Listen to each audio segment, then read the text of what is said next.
Fantastic. All right, guys. So welcome. Welcome to everybody. Thanks so much for being here. I'm really excited to work with you guys this semester. I think it's going to be a really, really good semester. As I said, if you've just come in late, welcome, welcome. This is the biggest cohort we've ever had, which is fantastic, going to give us tons of opportunity to really connect with other people and make the most out of this course. So I want you to know that this course is absolutely about developing your leadership potential. It's also about some self-development, which I'm going to get into today. It's just the reason why you may be in here because you've heard other people recommend you the course. It's one of the things that most people actually get out of it. We're not just learning content, we're actually developing ourselves as leaders and as individuals, which is what makes this really exciting, I think. So my name is Dr. Renee Lockwood. I'm a lecturer in the coaching psychology unit here at Sydney University, and I'm also one of the coordinators on the course. I'll give a lot more information about myself later, but just so that you know, this seminar is a massive introduction to the course. But before we get started on that, I want to acknowledge and pay my respects to the elders and communities of the lands on which the University of Sydney operates, which is many. Today, I'm actually coming to you from Dunghutti land, which is up on the mid-north coast of New South Wales. So in the spirit of paying respects to the Dunghutti elders, I will say Yahweh to you all, which is hello, and Murungu, which is thank you for being here today. And I would really encourage you to throw in the chat wherever you're coming from today, if you know. If you don't know the lands that you're on today, I would also encourage you to look that up because it's really good information to have, very important. Okay, so again, a very warm welcome to all of you. I want to get started off today by getting a sense of your current understanding of leadership. How much do you think you currently know about leadership? Maybe it's, I have no idea. Maybe I know a little bit. Maybe I know a fair bit. Or maybe you think, oh, total expert, I know everything. Pop it in the chat for me. A, B, C, or D. And be honest, be honest. Lots of A's. That's good, good, good. Yeah, lots of B's, couple of C's. Okay. No one's brave enough to do D yet. That's good. Okay. A couple of D's. There we go. Very, very interesting. Good, good, good, good. Okay. Think about that and remember it because I'm actually going to ask you again at the end of the course and I want you to see what's changed. So even maybe just take a note. How much do you think you know at this stage? And we'll see if that response changes for you. I also want you to think about what brought you here today. Most of us would be here because we know that leadership's important. Obviously it is, right? Whether it's being a leader in your own family, in your community, or whether it's being a leader for work or a professional organization, you might be thinking you want to take on some leadership roles in the future. Or you may even already be leading and feel as though there's a bit of room for improvement, which is great. All excellent reasons. There's no one reason for this, for you guys to be here. But today, I'll just let you know what we're going to cover is starting off with a very brief history of leadership theory. And I mean brief because we're going to get into this more in the coming lectures. And then I'll introduce you to your key points of contact for this course. And then finally, we're going to go over all of the unit content and assessments. And then obviously we have a huge amount of stuff to cover today, but there will be time at the end for questions, I promise you. And remember, we have drop-in sessions every Tuesday for an hour at 2 p.m. Please come along to those if you have any questions, and I'm all yours for that time, so you can talk to me about anything. Now, I want to encourage you for these lectures, for all these seminars, to bring along a piece of paper and a pen. I find personally that's easier for me to take notes. If you're too much of a digital person, no problem. Just make sure you can take notes on something that's not going to distract you and have you accidentally, you know, checking your emails or something as you take notes. So something that you can use to easily jot down some notes. And the reason for that is because you're often going to be asked questions to reflect on. And taking notes is a really important part of that reflective process. So I just really encourage you to do that. If you need to run off and get one now. That's totally cool. All right, so let's get into it. Now, if you look around, there's so much information on leadership. Different quotes, different philosophies, people speaking about leadership all over the place, TED Talks, etc. Who here has ever read a book on leadership? You can either use the little raise hand emoji or just put your hand up. Okay, not too many people. Oh yeah, a couple coming up. Okay, a couple of readers. All right. How about watched a talk on leadership? A few more there. Okay, yep. Definitely looks like most people have done that. That's great. Our goal in this course is to really help you develop your own leadership philosophy, because if you have read books or watched talks, you'll notice that there is innumerable ideas of leadership out there. And we can't say that any of them are correct or right. We really want you to start thinking about what's your leadership philosophy, folding in what already exists out there into yours so that you can come away with that to what we might say, find the leader within. Now, here's a quote to get you thinking already. This is by a fellow called Warren Bennis, who's actually an American scholar and one of the pioneers of modern leadership studies. So he says the most dangerous leadership myth is that leaders are born and that there is a genetic factor to leadership. He says that's nonsense. In fact, the opposite is true. Leaders are made rather than born. Now, often this nature-nurture debate comes into leadership. Are you born with the quality of being a leader, or can you develop it? I want to start off by getting you to think about that and telling me, what do you think? Are they made or born? Pop it in the chat. Either just the word made or the word born. Wow, made is definitely a consensus here. Combination, made at birth. Love that. That's getting pretty tricky. Both. Okay. Interesting. Both. Quite a few both. Yeah. Yeah, okay. Fantastic. Gonna pop a couple of people on mute there. Great. Okay. So there are certain qualities that leaders have that may be innate. We know that for sure. But there are definitely other things that can be developed. And I get a sense you guys sort of believe that already. That's why I'm seeing quite a lot of both in there. So as we go through the course, this is what we want you to be thinking about, all this type of stuff. We want you to develop your own leadership philosophy.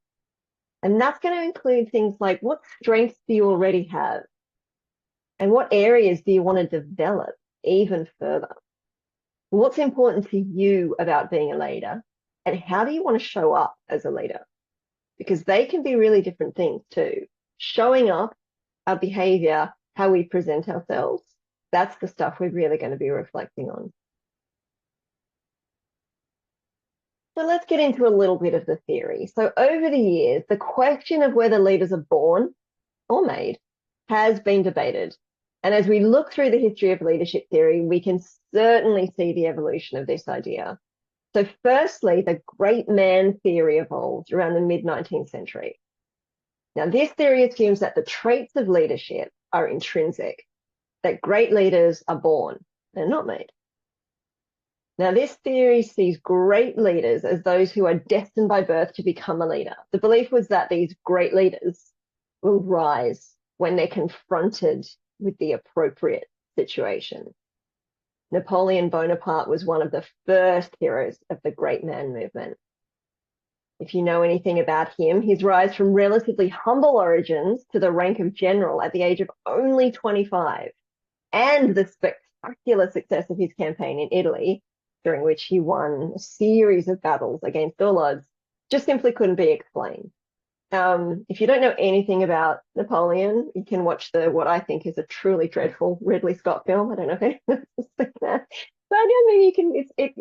If it's an introduction to Napoleon, knock yourself out. Interested who else, what you guys thought of that film if you have seen it. Anyway, it was believed by people who believe this theory that something innate to people like Napoleon just simply must be responsible for their success. How else could they possibly be so successful so young? So that's the great man theory. Then as we move into the 20th century, trait leadership emerges. And this is arguing that people are either born or made, but with certain qualities that will see them excel in leadership roles.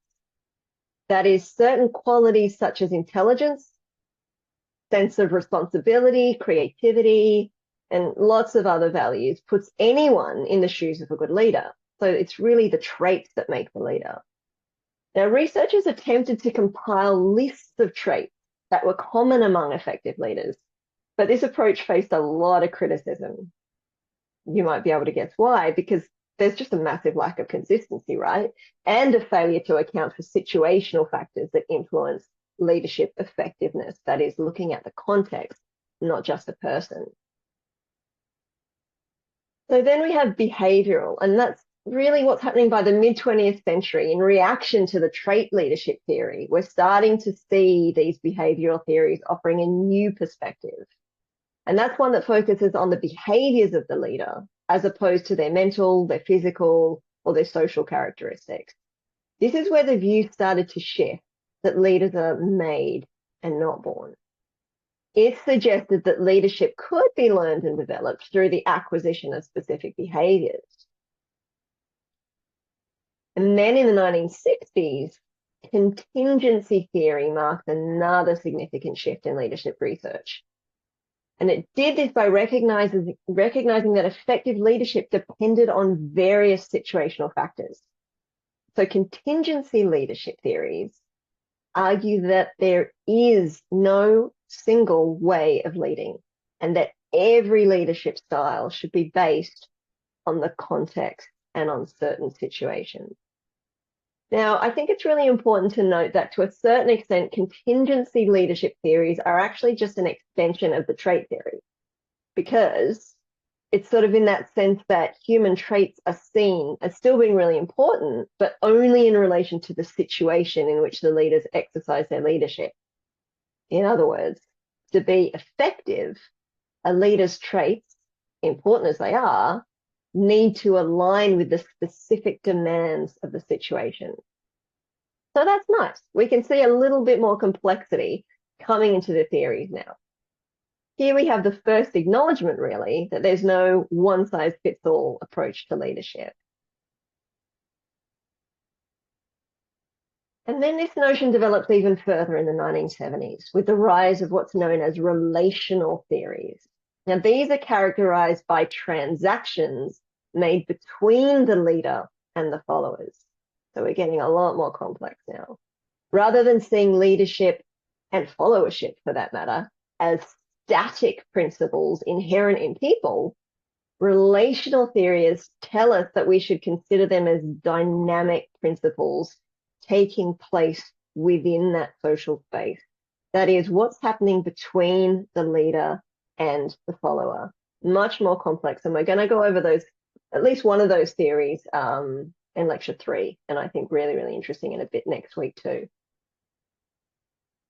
So the question now is, what about leadership in STEM?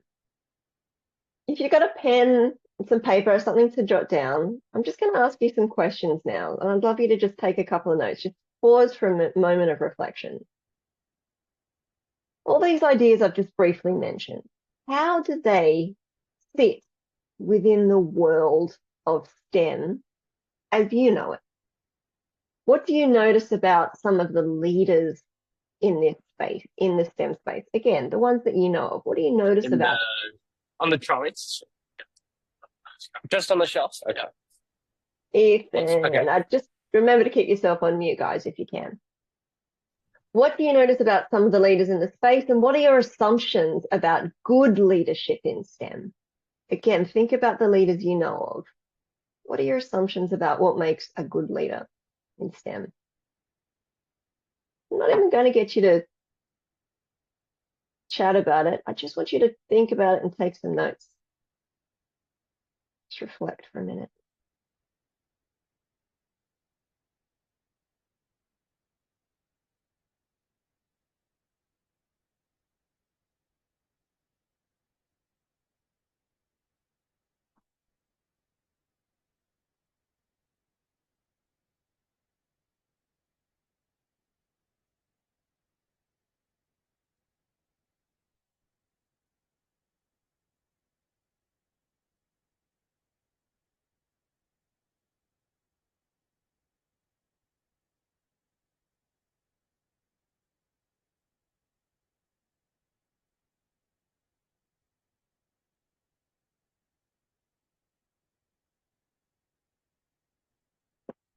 Great. Thanks for that. You might want to use those reflections when it comes to starting some discussions or having some discussions on the discussion board. That's a task I'll explain a little bit later. But again, just really great to have some little nuggets of thought already starting. All right. Time for some brief introductions. And don't worry, there's not too many people to introduce you to for this course. This is the wonderful Gordon Spence. He's a senior lecturer in the coaching psychology unit, so a colleague of mine, and he's assisting with coordinating this course in 2025. Now, Gordon is a very experienced coach and a prolific researcher, having published in multiple areas, including workplace, motivation, and sustainable performance. He's also a sports scientist, so he's very interested in that, and he's published some really interesting work on healthy aging. So he's got tons of research interests. Now, here's the person to reach out to for things like special consideration or anything sort of a bit more formal than that. And this is me. Hello. I'm also a lecturer in the coaching psychology unit. If you turned up late, hello, my name's Renee. Great to meet you. So I've been involved with Leadership in STEM for 4 years. Doing some of the content and also a lot of the marking on all the assessments, which is good for you today because I can help to answer your questions. And I've also been a leadership coach since 2015. And in that role, which I love, I coach across multiple domains of leadership. In fact, I do a lot of coaching and leadership coaching here with academics from all fields at the University of Sydney, and then obviously in the corporate world and other sectors as well. Now, I know we've all been learning online for a while now, although some of you might be a bit new to it or have forgotten. So just really a quick reminder about a couple of things for this. Make sure you mute your microphone. Make sure that's always muted. If it's not, we can sort of hear little things coming through and it can be quite distracting. So you'll automatically be muted when you come on, but if you take yourself off for whatever reason, just make sure, have a look down every now and then and just check that you're muted. That's going to be really helpful. Make sure also that you keep your video on. Thank you so much to those of you who I can see now. It helps the speaker a lot. Now, I'm going to be giving you 4 lectures over the course of this, 3 and then 1 at the end, but you're going to have an array of beautiful and very distinguished guest speakers throughout this unit. And it's really a mark of respect to whoever is speaking to have your camera on and show your face. So we really want to ask you to do that. Make sure you update your names and details on Zoom. So you can see there's a little ellipsis, 3 dots at the top. If you want to rename yourself, you can. Just make sure you've got the name that you want us to call you so that we can sort of shout out to you if we need and that people know who you are. Also, I would encourage you to use the raise hand function, which is great. I asked you guys to use that before, so it looks like everyone's down with that. You can also write your questions in chat. When it's just me, I usually aren't able to look at them quite a lot until the end, again, because we've got so many people in the unit. So maybe save your questions until the very end of the lecture and then type them in, and if there's time, we'll answer them then. But for other seminars, when we've got guest speakers, then you can absolutely put your questions in the chat because you guys are going to be hosting them. So you'll be able to keep a record of that. Don't worry, I'll get into that a little bit more as well. I want to encourage you to participate as much as you can. So we'll do lots of things like chatterfuls and getting you to put things in the chat. So really participate in that. And finally, make sure that you thank all the speakers. So especially those guest speakers, you don't have to thank me so much, but the guest speakers are really important that we're very polite and considerate with them. I have noticed just in my peripheral that there's a few questions coming through about the recording of Zoom and the attendance recording. And the answer is yes, all lectures, all seminars will be recorded and they will be uploaded to Canvas.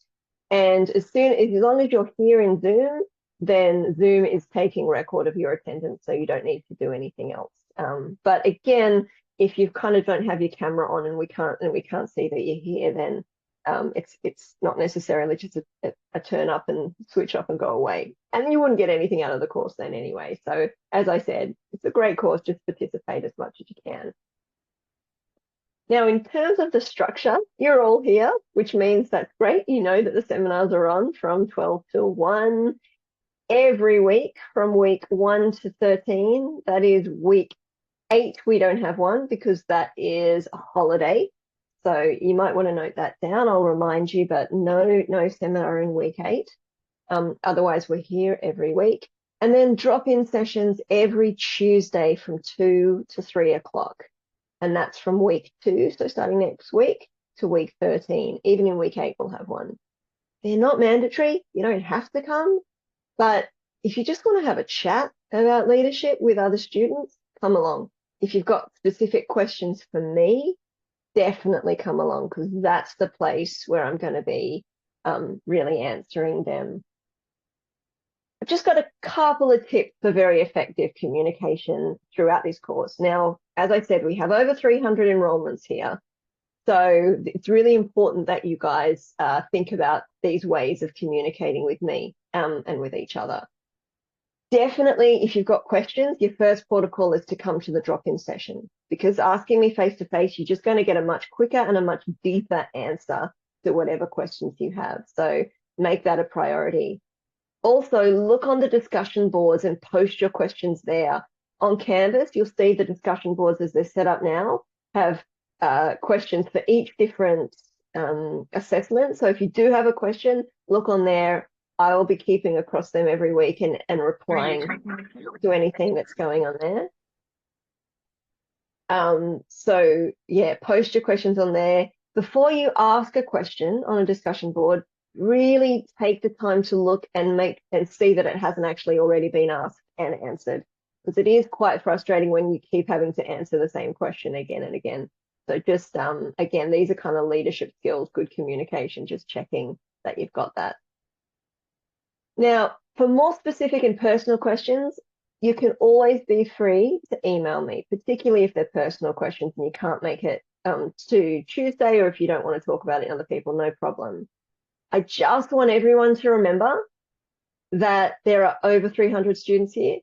The maths on that means that if everyone emails me once a week, that's well over 25 hours a week just in replying to emails.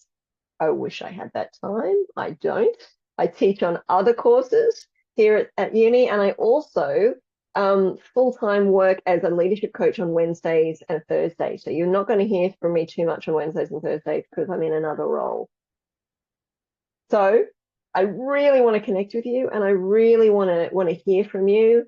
Come on Tuesday, put it on the discussion, and only email me if you really, really do need to.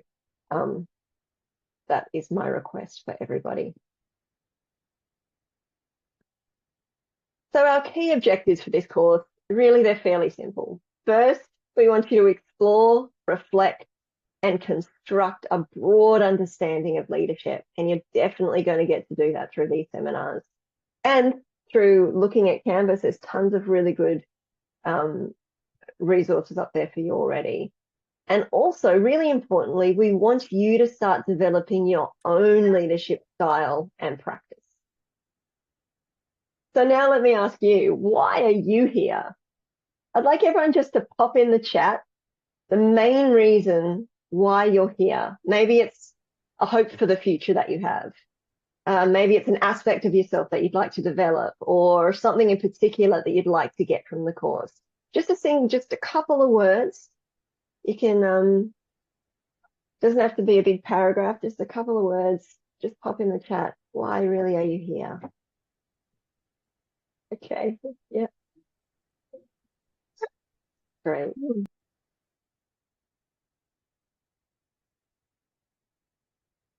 Life skills, okay. A few people aren't really sure.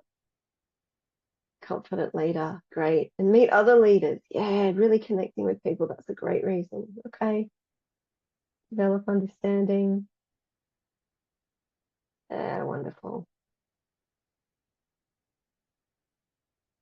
I'm seeing lots of meeting other people. That's great. If that's really one of your key goals, make sure you come along on Tuesday, and that'll be a really good space to meet some other people and have a chat. Self-development, nice. Okay, not just leadership development. Unpack hidden skills and values, fantastic. Networking, good, good, good. Okay, theoretical knowledge. I love it. Thanks, guys. That's fantastic. Really, really great reasons.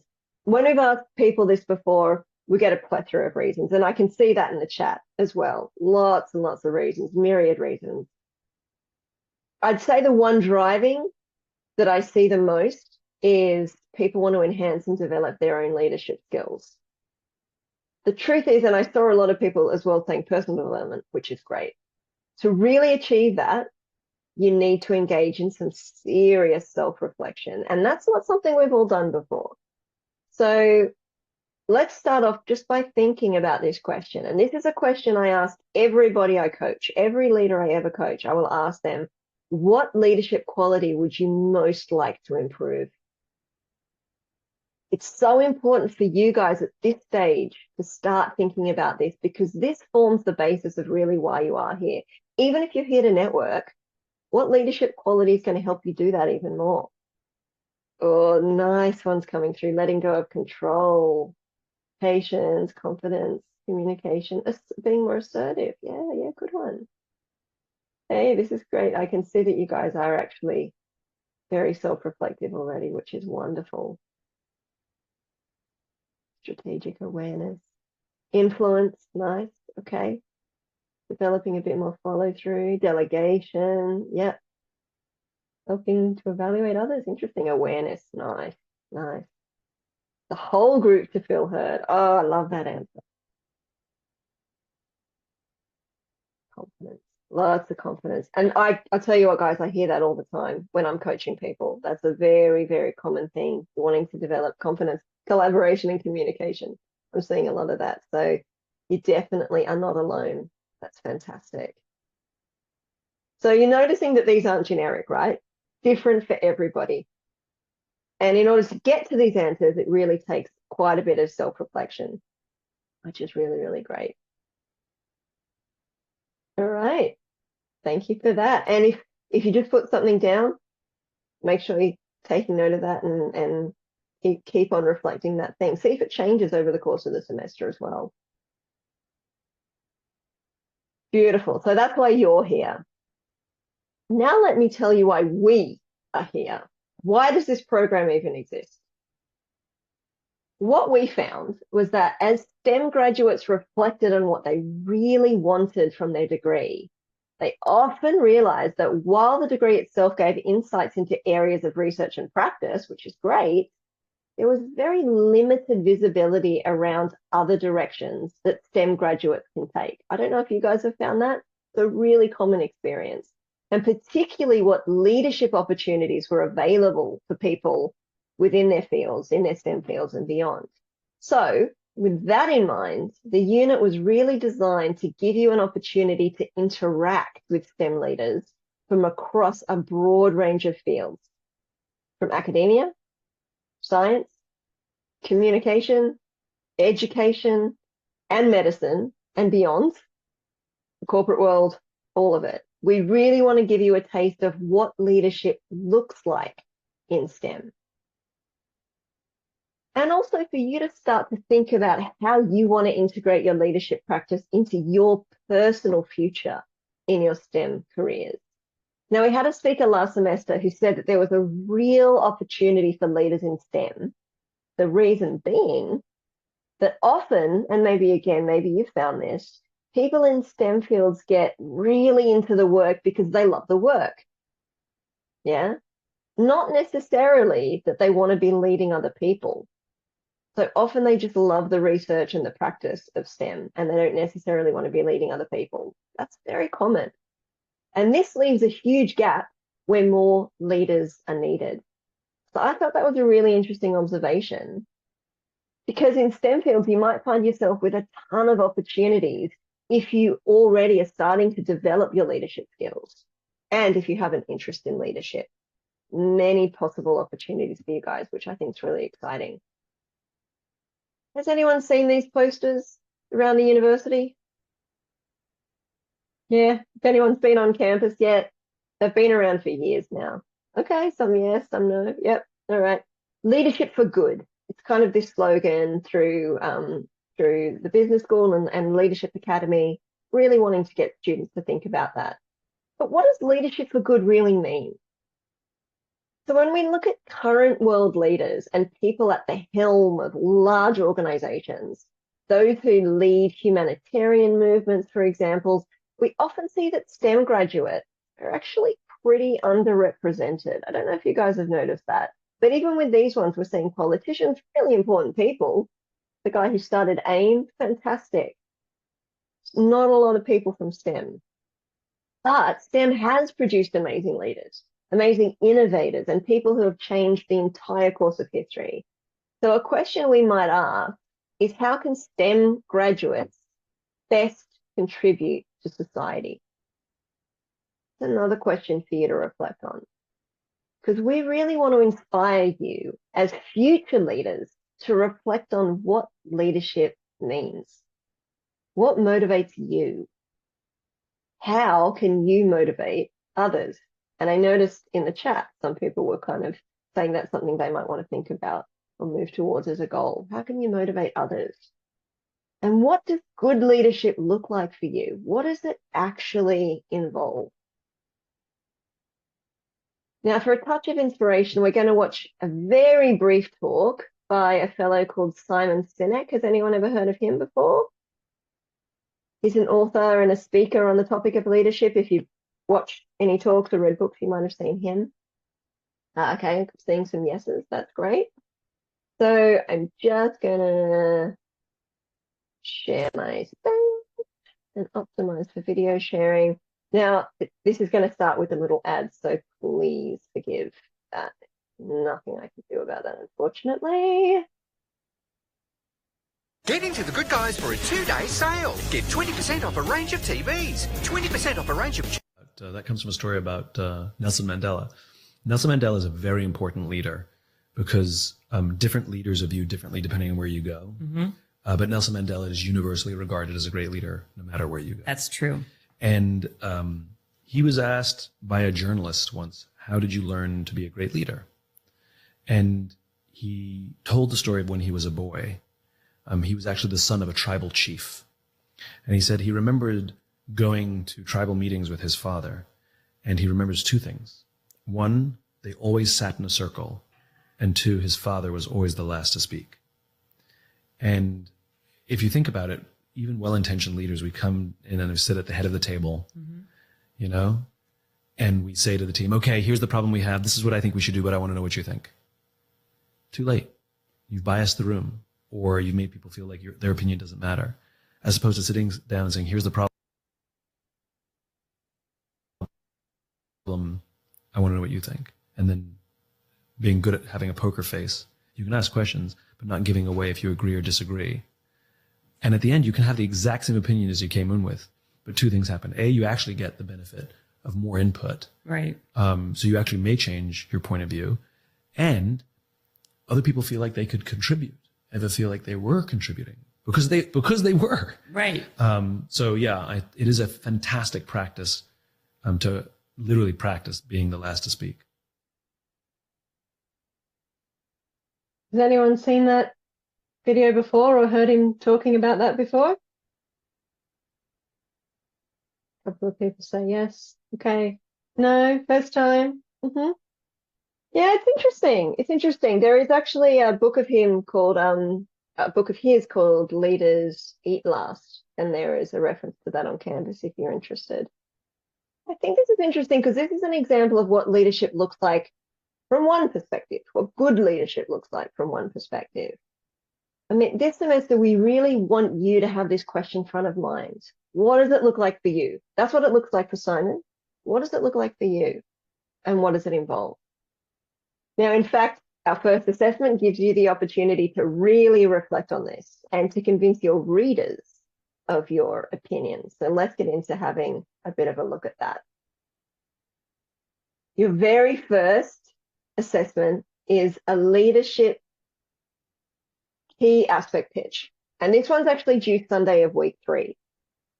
So this is where you're going to choose an aspect of leadership that you think is key to what makes a good leader. You're going to write a pitch to convince your peers. Why is this aspect so important? It's very brief. It's only 200 words, not including references, so don't worry. You'll be assessed for this one on the clarity and the quality of your argument, the evidence base that you use, and its ability to persuade. The key here is to be persuasive. That's the main rubric. We want you to use rhetorical devices to connect with the audience rather than writing a very robotic or an overly formal style, right? It's not just an essay. You can't do that in 200 words. It's a pitch. So you're trying to be as persuasive as you can. You'll need to use evidence and logical reasoning to support your arguments. Just a brief reference list, nothing too big. And that's not included in the word count, as I said. Now, please look very carefully at the rubric for each assignment. That's all on Canvas. If you click on the assignment and you look down the bottom of that page, you'll have a very detailed rubric. And that's how you know how to compose whatever assignment that is for the best idea. Now, once these assignments have been collected, you're actually going to be presented with 3 randomly selected pitches from your peers. And you're going to give them feedback. It will be totally anonymous. No one will know who you are. But that's starting to use your communication skills and being able to look at other people's work and provide feedback, which is also a really important leadership quality. So question, is this STEM specific? Nope. This is, everything that you're thinking about. It's good to think about within STEM, but this is what you think is the most important aspect of good leadership, generally. Yes, references, yes, no particular number, but again, that's all on Canvas, guys. So just make sure you check that out. No minimum, that's all up to you. You can have a STEM focus, absolutely. And as I said, all the due dates for all of these are on Canvas, so please do have a look. This one is due Sunday, week 3. Okay, too many questions coming through there for this one because I'm going to miss out on the rest. So hold up on your question and we'll ask them at the end because we've got a lot to get through. All right, so the next one is the leadership manual, and that's due in Sunday of week 6. So this one, you're producing an instruction manual. This is such a fun activity. This instruction manual is going to describe the type of leader you are, and it could also involve a little bit of the leader you wish to be or who you're trying to be. Maximum for this one is a 2-sided A4 page. No more than that. If it's just one A4 page, perfect. That's beautiful. But definitely no more than 2-sided. Depends how big your text is for things like that. I really want you to get creative with this. I want you to make sure that it's easy to read. So the key here, and because I've been marking on this for 4 years now, don't include a bunch of diagrams or statistics that don't mean anything to your reader. So a lot of people like to use things like the MBTI or VIA strengths or, do an online assessment. Fine, that's great, but don't just put them up there and expect your reader to know what they mean. Make sure that you think about this, reflect on it. If you feel as though your scores come back and you're introverted, what does that mean? Put that in real terms. I want it to be very interesting and unique to you. So there's a video on Canvas that explains this.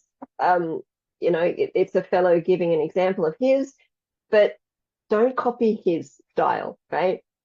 And I've put some notes on there. It's got to be about you. We want to see you coming out here.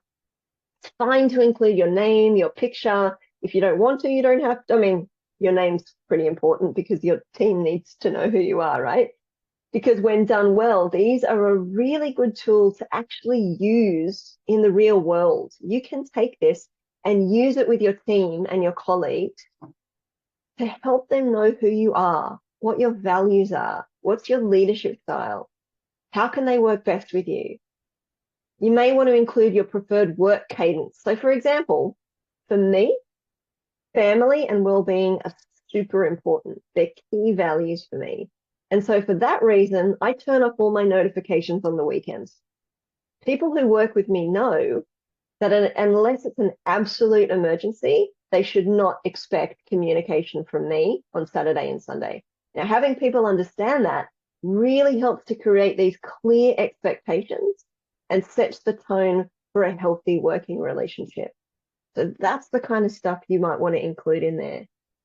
Now, again, remember the rubric for all the assessments can be found on Canvas at the bottom of the page for that particular assessment. Lots of instructions up there. Please read through that before asking your questions because there's so much info. And then if you have more questions, put them on the discussion board or come to Tuesday. All right, then we have a case study, and I'm not going to talk about this too much because I don't want you to think about it too much yet. This one is when you'll be given a choice of complex scenario case studies, and then using the navigating complexity framework, you're going to develop a solution to the complex problem. This one's 800 words, and references and diagrams are not included in this word count. All of this, again, is on Canvas, so don't worry. Now, make sure you use the tools from the Navigating Complexity training to help you develop your solution and communicate it to the reader. That training is going to come starting in week 4 or 5. Jane McMaster is running that, and she's your speaker in week 4. And she's going to take you through a whole bunch of stuff. You're going to get access to the training modules. In fact, they might even already be on Canvas, but I don't want you to think about it too much yet because you've got other assessments to think about. But this is a really good one, and everyone always says at the end that this is one of the things they enjoyed most. Now, participation in weekly discussions is also an assessment for you guys. And this is if you jump onto Canvas in the discussion tab, there's a discussion tab on the left. You click on that and you can feel free to start your own discussion posts. If there's something that really interests you, give it a title and start your own post. You'll see that the only ones up there now are questions about assessment. So I'll monitor them, but your task is to either start or participate in existing discussions started by other students. Anything that comes up for you in the lectures or in your own study or reflections about leadership, be brave, be creative, be courageous, show leadership. If you're one of those people who want to develop their confidence, this is a great opportunity for that. Show leadership here. We'll come to learn that at the heart of good leadership is good communication. And this is a great practice for that. Quantity is not the objective here. So please don't just write tons of stuff that's like nonsense or not whatever. We want to really, really see you reflect. Meaningful interactions on the discussion page are also really important. So don't just spurt out your own stuff. Connect with other people, respond, reply, stimulate, challenge each other's understandings, be respectful, be constructive in your communication. That's all the stuff we're looking for. Don't worry, it's not this week. These start next week. You're expected to contribute at least 10 minutes weekly.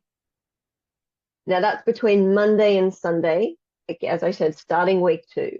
So on Monday next week, that's your first opportunity to jump up there and start a conversation, start a discussion, or start participating one that's already up there. It's actually recorded how much time you spend on that.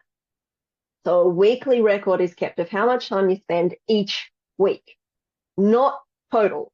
So you can't just forget about it and then jump on in week 8 and do a whole bunch of it. It just won't record you as having done anything between weeks 2 and 7.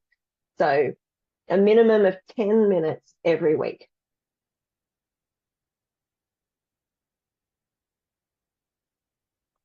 All right. Then we have what you'll see in the assignments is called seminar discussions. And that's where you're hosting a guest speaker. So for this task, there will be pre-seminar, group A, seminar, group B, and post-seminar, C. You'll have big groups, probably bigger than you've ever had. at uni before. And this is partly to give you tricky team situations to be involved in. Again, that's leadership. And partly because this course just keeps growing so much. So we're fitting everybody in. Now, there may be limited tasks and activities. So be creative. How can you add value? You might decide to have someone who is the communicator between groups. You might have someone overseeing and coordinating the whole process. You might have a group leader for each of the smaller groups within there. So let's say you're week 5 and you've got A, B, and C. Someone might be taking over the whole thing, coordinating that. And then you can have a group leader within each group as well. It's all up to you. Don't ask me, because this is part of your leadership assessment, is being able to communicate together and get that happening. Something that's really important is to keep the communication that you have with the speaker and with me consistent. So one person only will be designated as liaison to communicate with me from your group and with the speaker. We don't want the speaker getting inundated with 30 different people. That would be really disrespectful and just not great. So make sure that you really come together. It would also be great if Group C could find some interesting leadership articles that connected with the themes of the speaker's talk to share with the rest of the group. Think of initiatives like that. If you need to run ideas by me, come along. You can put them in the discussion chat or come along on Tuesday and have a chat to me about that. So your first task really is to work together to decide who is in which group, A, B, or C. If you haven't put yourself in a hosting group yet, do that. That's on Canvas. Each group should be roughly the same size, A, B, and C. You may have a slightly bigger group in Group B. That's the week you're actually hosting them. That's the group who's actually online. So connect via Canvas with your group initially, and then think of another way, maybe WhatsApp or something to help. Sorry, having honey because I'm talking too much. Figuring out how to communicate outside of Canvas. Again, that's totally up to you. Effective handover, effective communication, key to leadership. So make sure that you're in a group, as I said. These start next week. Anyone who's enrolled for hosting Group 2, you guys are going to have to get in touch with each other's stat, and you'll be hosting me for my lecture next week. So all the key tasks for each group can be found on Canvas under seminar discussion. Just really be sure to have a look at that. If you are responsible for reaching out to the speaker, if that's your job, please do it at least 2 weeks before their talk. You'll need to reach out to me to get their contact details. And again, just keep that to one liaison person. You'll have to organize and prepare a speaker bio. You'll need to prepare some pre-seminar questions for the group to respond to, and that's probably related to the upcoming talk. And you need to post those on the discussion board as well. And again, all of this is on Canvas. Group B, you're organizing a pre-session check-in with the speaker. Turn up. I'll be here 20 minutes before the speaker starts. So you can come as early as you want, do your sound check, do whatever you want. I'll be here to help support you with that. And again, those are all the tasks that you'll be doing. And Group C, you're providing a summary for the cohort. So as you're listening to the speaker, provide a summary and put that on a discussion post. All of that stuff, again, is on Canvas. It's a really good idea for Group B, while they're hosting the session at the end, to check in with the speaker that it's okay if Group C sends them questions, because you don't want to just assume that you can send them a bunch of questions at the end. So just make sure that you're keeping contact with that. All right, then we've got leadership practice, which I've been getting lots of emails about. I know that people can be quite nervous about this, but all the instructions are up on Canvas. Now, your leadership practice needs to be at least 5 weeks across the semester, preferably consecutively within the same organization. So it can't be a different organization each time. Of course, it can go on for longer than 5 weeks, no problem, but it needs to be a minimum of that. And there's no number of hours that it has to be, right? If it's a couple of hours once a week, perfect. That's fine, no problem. As long as you think is necessary. The main thing is that you want to be able to get people observing you so that they can see how your leadership is developing. You'll need to have regular face-to-face interactions with people. That could be on Zoom if you can't make it in person, but it needs to be with one or more people who'll be able to evaluate your contributions. There has to be some interaction with other people, so ensure that there's at least one face-to-face interaction per week across the 5 consecutive weeks, because they need to give us feedback on your leadership. So they need to see how it's changing over time. Now, the survey will be sent out to your contact in week 11 or 12. So your leadership practice should really be finishing up by then, if not finished. You can submit on Canvas through the quiz. You can submit up to 6 contacts. We recommend that you try for at least 3, because some of them might not actually respond to the survey. If you only have 1 contact, that's okay. But just remember that you are responsible for following up with your contact to ensure that they complete the survey. No one else is going to do this for you. So if you've only got 1, it's risky. Just make sure that they do. Now, observation of your leadership must be done by people over 18. No one under 18 can complete your survey. It doesn't have to be a superior. It can be peers who are observing your leadership. Very important. Ask them for permission first. Don't bring this on them at the end. Tell them what you're doing and ask if it's okay that we send them a leadership survey at the end just to check in. It's not long. It won't take up much of their time. Let them know that they'll be sent that survey and just make sure you've got their permission. That's up to you. We won't be doing that. So, doesn't have to be a formal leadership position, but you just have to be able to demonstrate leadership qualities through the position. Again, the rubric is on Canvas, so have a look at that. I want you to be thinking about how you can demonstrate and grow those qualities that are on Canvas.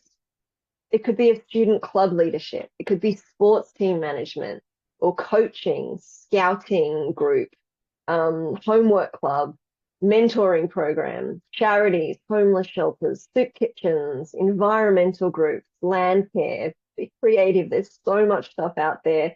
Do something you enjoy and that you're going to get a lot more out of it. Make sure that there's regular contact with them, as I said. It could be regular study group or a passion project. If it is that, just make sure that the participants are not in this group. So you can't choose as your contacts people who are also doing this course. Final note on that, if the leadership practice is something you've been doing for a while, please don't bring a business as usual approach. I want you to be thinking about this differently, really putting into practice the ideas that we're covering in this course. I want you to use it as a tool to enhance your own leadership. Think about what will you do differently? How will you show up differently? How will you reflect this in your journal? So you'll need to reflect on the specific areas you're aiming to develop and keep track of your progress. In other words, leadership practice isn't just about getting awesome feedback from your peers, right? It's about creating a learning environment to really practice and build your leadership. Now that's going to show up also in your weekly journal contributions. So this you'll see on Canvas as weekly, a critical reflection journal. Every entry should be at least 200 words. This starts next week.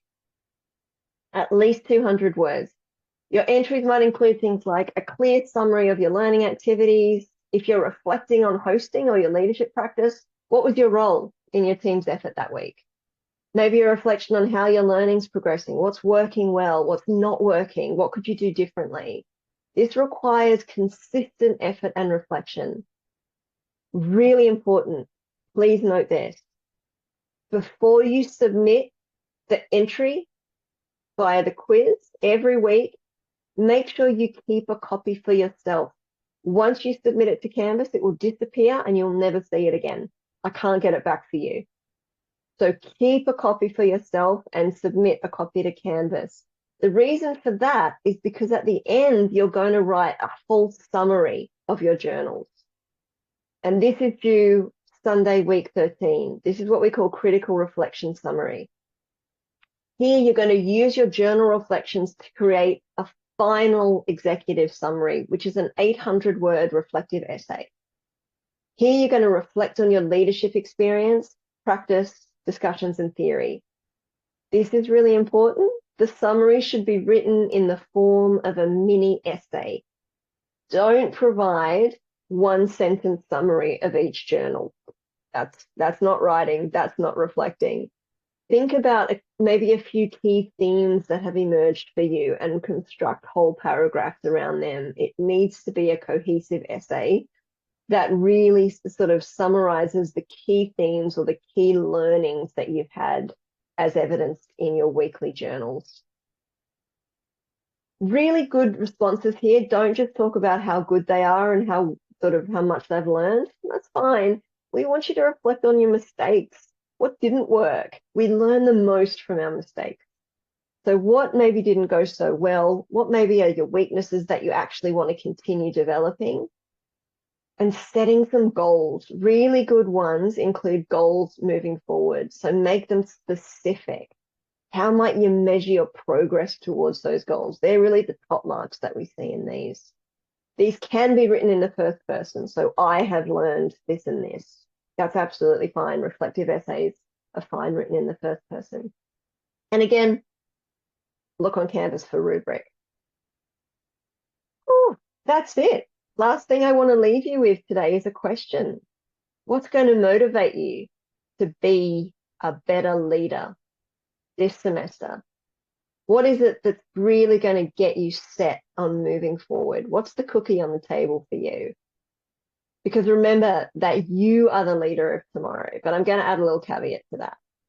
Specifically, you're the leader of your tomorrow. And that's what I want you guys to be thinking about on the discussion. Now, I know we're at 12, we're at 1 o'clock, but I'm going to hang back for 10 minutes and answer some questions if anybody's got them. If you have to duck off, I'll keep the recording going so you can watch. And please come on Tuesday next week as well. I'm really happy to answer your questions there or put them up on the discussion. Anyone who needs to run away, thank you so much for coming. Great to see you, great to meet you. I'm so excited to work with you. Anyone who wants to hang around and have a chat, this would be a good time to put questions in the discussion, or in fact, I'm going to stop my share and we can just look at all your beautiful faces.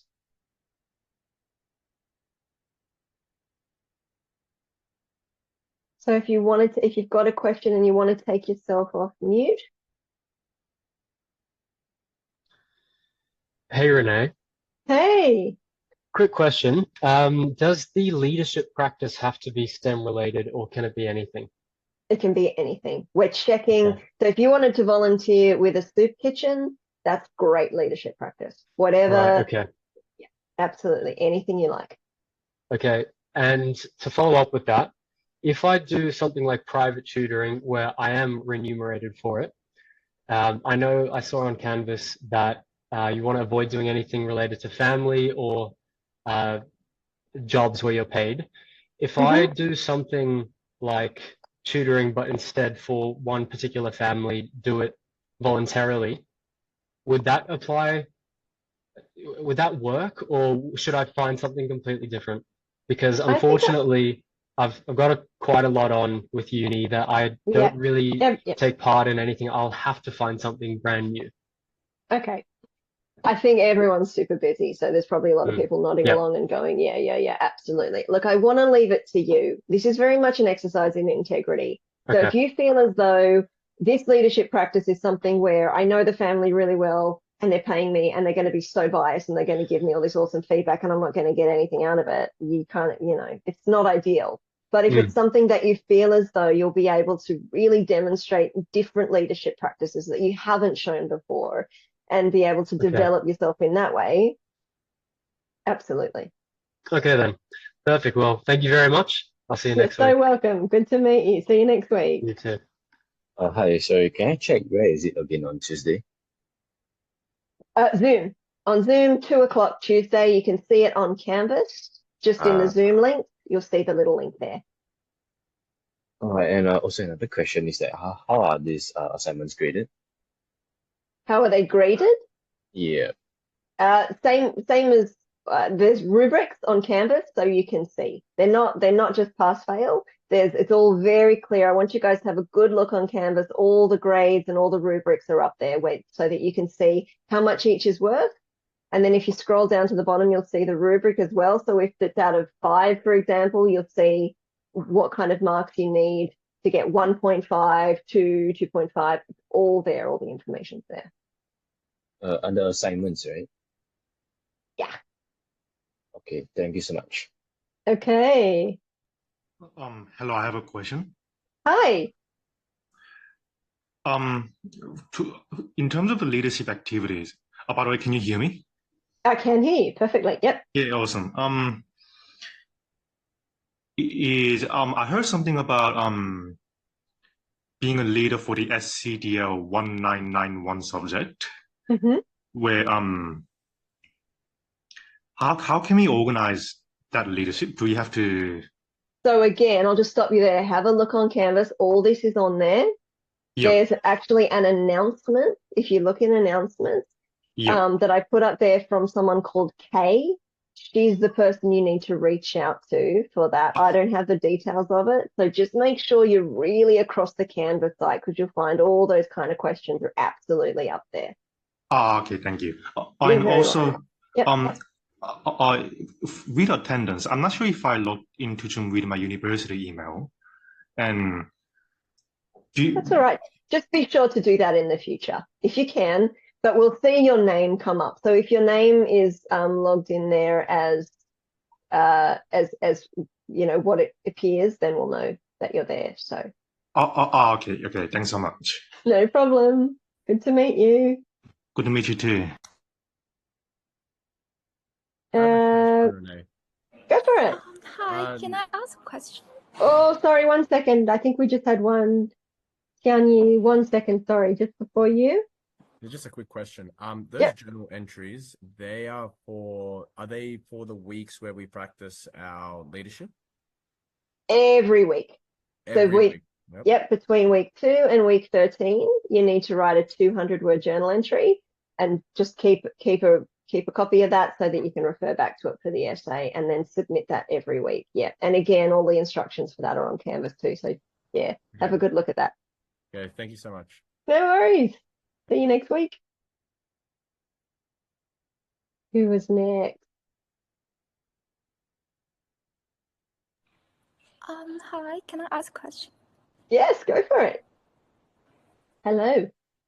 So I haven't engaged in any like organizations yet.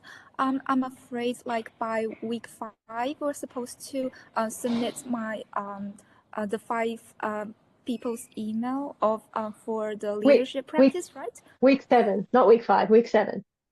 Oh, week 7. But I am kind of afraid like by that time I won't be able to gain a place as a leader in my organization or that kind of thing. Will it be like too late to apply for organization and then go networking and then become a leader, that kind of thing? Yeah, I don't know what you mean by your organization. I want you to really think outside the box for this. So you don't have to apply as a leader in an organization. It's not a formal leadership position like that.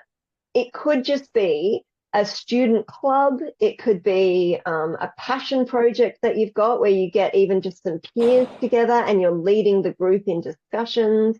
Have a look on Canvas. It's not as limited as you think in terms of what this means. So it's not really limited to the title. Well, I think that depends what you think leadership is. So as we learn, and we're going to learn throughout this course, leadership isn't being the boss of an organization. Leadership can occur anywhere at any time. So I want you to get creative about what that means. Have a look on Canvas, and if you're still confused, come along next Tuesday and we'll have more of a chat about it. Okay, thank you. No problem. Hey Renee, can I ask my question now? Yes, I'm sorry. I just thought you'd had your hand up for a while, Plan. Yeah. Sorry, forgive me there. Go for it. Yeah, so basically, my passion project is enrolled in an AWS incubator, which I started like previous sem. And in my incubator, there are different mentors who come like every fortnight and like manage our startup progress. So can we like give more than 5 emails? Because like in my incubation program, we are always like given a new mentor who like tracks our progress? Or So is the it key only thing here, yeah, it's really, you can have up to 6 contacts, but we don't want each of them to just have seen you one time. What's most important is that the contact you supply to us have observed you for a minimum of 5 sessions over 5 weeks. So if you have a different person observing you each week, that's not really going to work, because we want them to be able to, the questions are about how is their leadership changing over time? How is it developing? And you can't see that in just one session. Does that make sense? No. So they basically monitor us for like either a month or fortnightly according to the program structure. So that's what I'm asking. For how long does a person has to like monitor us to like give reference to the survey? 5 sessions. Okay, thank you. You're very welcome.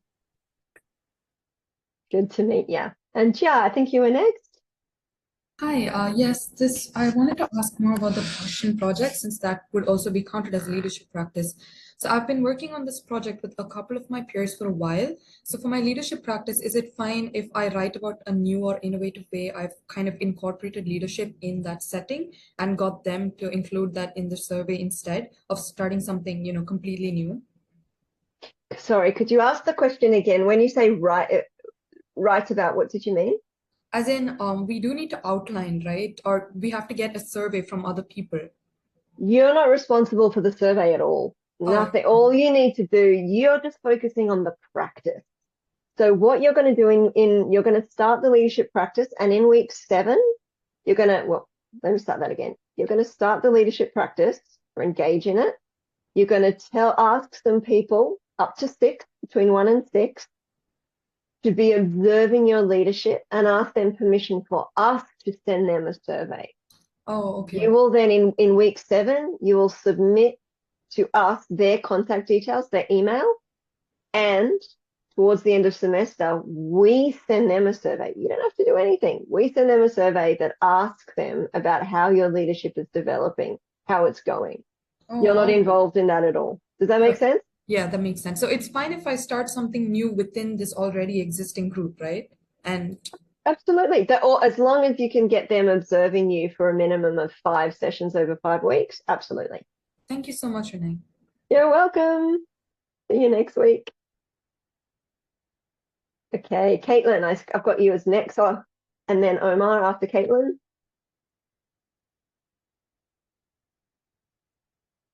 Oi. Hi, Oh, can you hear me? Hi, I Yeah, can. hi. Okay. Hi. It's nice to meet you. You I too. just wanted to ask about the leadership practice. I'm thinking of either volunteering in like a health clinic or like a vet clinic, because it's like it's because my degree is kind of animal related. Would that be okay? Of course. Like, Absolutely. Perfect. So, It sounds like something you'd yeah. be passionate about. Yeah. Yeah. Okay. So it, like you said before, it doesn't have to actually, you don't have, for a leader, it's just the skills. So you don't have to actually be like leading people around and stuff, being the boss in the situation. I love that everyone's definition of leadership involves being the boss at this stage. I Yeah. promise you're all going to have a totally different idea by the end of this course. Leadership Okay. is about how you communicate. It's about how you deal with other people. And we're going to see that a lot more next week as well. So as long as you're interacting with other humans, that's Yeah. leadership. So That's it. because if the supervisor isn't like always, because like at a vet clinic, kind of the supervisor or like the boss might not always be there to supervise me. So it's okay to have like another like employee maybe who's working there who can do the questionnaire for me at the end, right? I would recommend trying to have at least 3. So try and Okay. get your supervisor, the employer, and if there's at least someone else you can get along as well, just so that Mhm. you've got as many people observing you as possible. That's going to make for a much richer experience for you. Is it going to be noted how many like hours is like doing more like longer kind of sessions over those 5 sessions, like for each of those 5 sessions, is it going to be recorded like how long we do each session for and stuff, like the volunteering? Only by you. Only by you. So Oh, okay. again, this is all going to come out in your journals. It's going to come out in your reflective essay, and we're going to be able to see Okay. the responses that we get. So leadership is very much about agency and autonomy and being able to kind of step into this role yourself. So we give you guys a lot of Okay. freedom in that regard because that's really what leadership's about. So the only thing that comes back to you for marking is like the questionnaire that they answer at the end, right? And our reflection. Yeah. Yeah. Okay. And the essay that you write. Yeah. So if we finish before, because we send out the contacts in week 7 or earlier, and then they get sent the questionnaire in week 11. So if we finish in like maybe week 7 or so, they can answer. Will they be sent the question? Like, will they be sent the questionnaire earlier to like answer it? Or, No, Okay. we'll all send them all out at the same time. So if I finish in week 5, I just remind them in week 11, being like, oh, there's going to be a questionnaire sent that you'll be answering. I hope you're not finishing in week 5 because that would only give you 4 weeks of practice, and you need to have a minimum of 5. Minimum meaning that if you went from week 2 to week 12, Sorry, that would I be meant great. like before week 11. Just like that window, it's up to us to contact them to let them know to follow up. Okay. Correct. Yep. Thank you. Okay, see you, Caitlin. I think Omar was next and then Stephanie. If anyone needs to go, by the way, you can come back on Tuesday at 2 and ask your question then. Oh, that's all right, Omar. Oh, good on you. Okay, no problem. Also, I'm recording all of this, so if anyone, I hope that's okay with you guys, just so everyone can get their answers, their questions answered as well. Stephanie, you had a question? Hi. Nice to Hey, meet you. you too. I just wanted to ask a quick question about the leadership aspect pitch. I just noticed that in the marking criteria, there's no mark designated for integrating anything like lecture content. So are we required to integrate stuff like that into our pitch? Nope. Be creative. It's all Awesome. yours. Awesome. Yep. Sounds good. Perfect. Thank you so much. See you Have next fun. week. Cheers. Mahir. Hi Renee, hope you're having a Hi. good day. Thanks, you too. I just have one question. Since I'm in the hosting group for week 2, I Okay. just need to ask something about it. There's a part called pre pre-seminar questions. Yeah. So like, is it just like a few set of discussion topics that you post on Canvas to kind of get the Yeah, conversation going before the seminar? that's it. That's fine. And then also there's something on there. So we start at 12. So for the first 5 minutes, the group B, who's the hosting group, they Mm-hmm. will be creating maybe a warmer for the class, an icebreaker, asking some questions, getting people interested, getting them excited. Mm-hmm. Okay. And then your group will need to come up with a bio for me. And I know that it's hard being the first group, so if you really stretch for that, you can reach out and I can give you one. Otherwise, you can Google stalk me and see what you can find. It's completely up to you. And yeah, just pre-discussion questions beforehand might just be, it's just about leadership for this one. So just a general sort of sense of leadership, or maybe anything we've talked about today. So like, is there like a list of topics for each week's seminar somewhere we could have a look? A list of topics? Not really. So whoever your speaker is, I would go off that.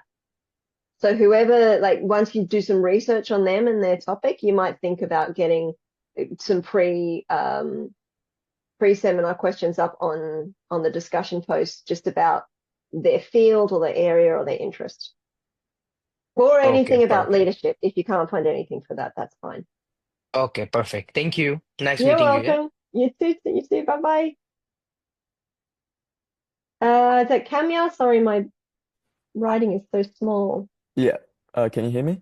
Yeah. Hey, Kamya, how you Hi, going? good. How are you? Good. So I'm part of the peer mentoring program this semester, and I Great. saw that's also like something that's recommended as part of the leadership experience. And so my question was, so it should be something that like people can observe over the course of 5 weeks at least.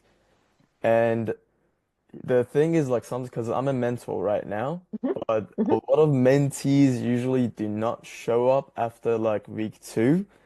And so my question is, could like my other like peer mentors, like other mentors that like saw me like at the events or at the meetings and like other social gatherings, can they also pitch in into like the idea of like how my leadership has grown, or should it just As, be? as long as they're not also in this course, yes.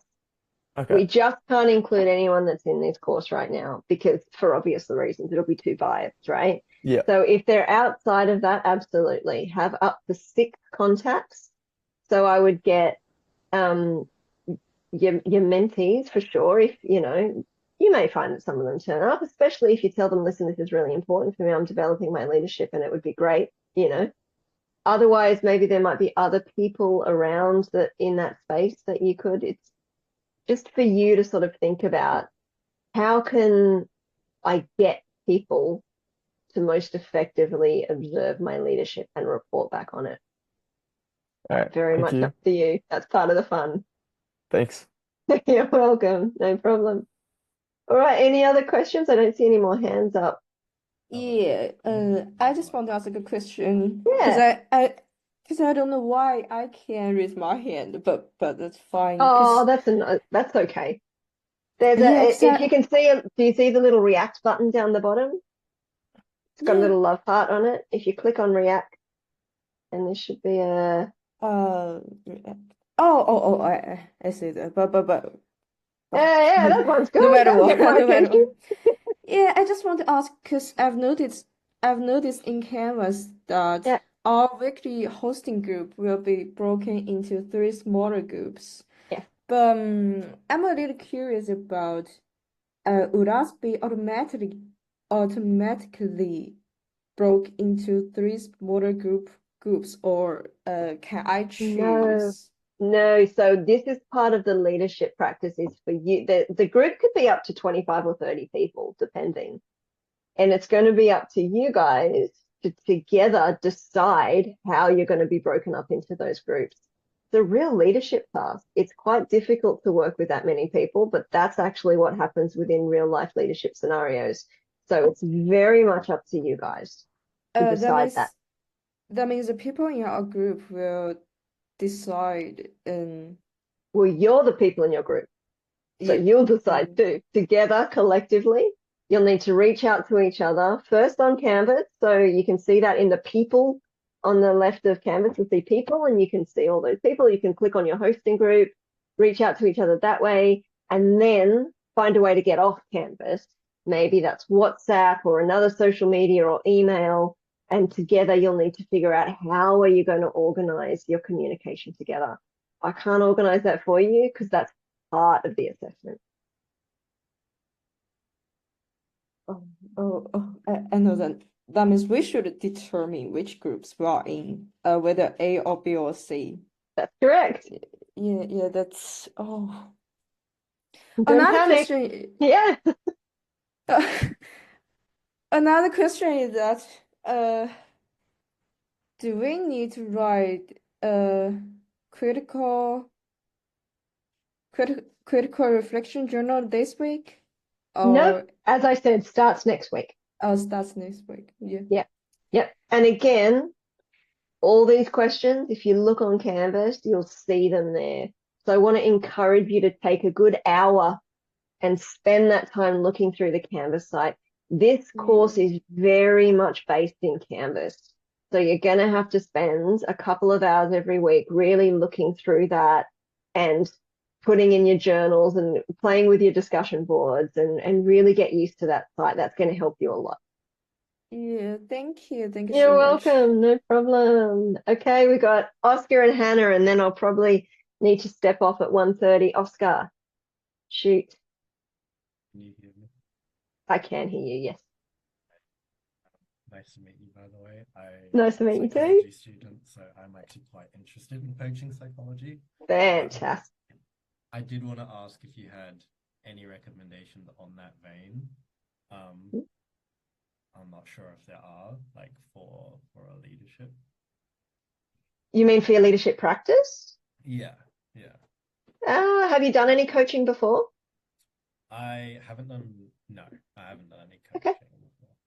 Okay.